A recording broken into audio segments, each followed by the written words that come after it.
বিখ্যাত সাহিত্যিক ও কবি সুনীল গঙ্গোপাধ্যায়ের লেখা একটি বিখ্যাত কবিতা আজ আমি পাঠ করে শোনাব। কবিতা নীরার জন্য কবিতার ভূমিকা। শুরু করছি। এই কবিতার জন্য আর কেউ নেই, শুধু তুমি নীরা।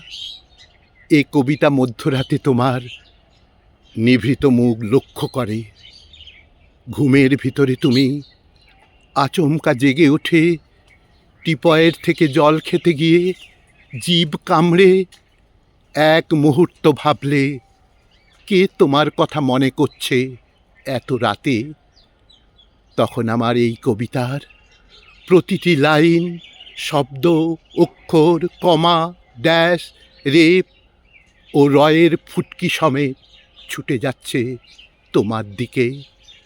তোমার আধো ঘুমন্ত নরম মুখের চারপাশে, এলোমেলো চুলে ও বিছানায় আমার নিঃশ্বাসের মতো নিঃশব্দ এই শব্দগুলি। এই কবিতার প্রত্যেকটি অক্ষর গুনিনের বাণের মতো, শুধু তোমার জন্য। এরা শুধু তোমাকে বিদ্ধ করতে জানে।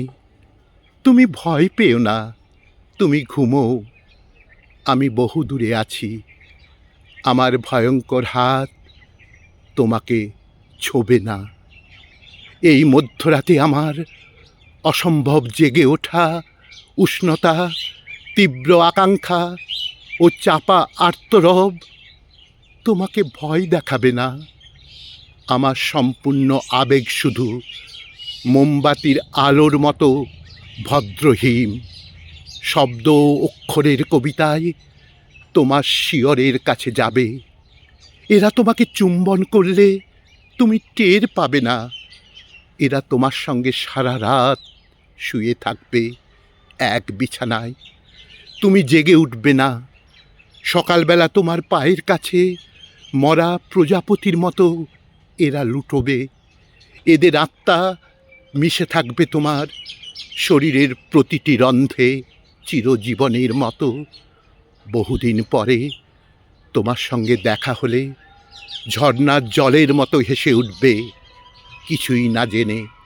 নীরা, আমি তোমার অমন সুন্দর মুখে বাঁকা টিপের দিকে চেয়ে থাকব।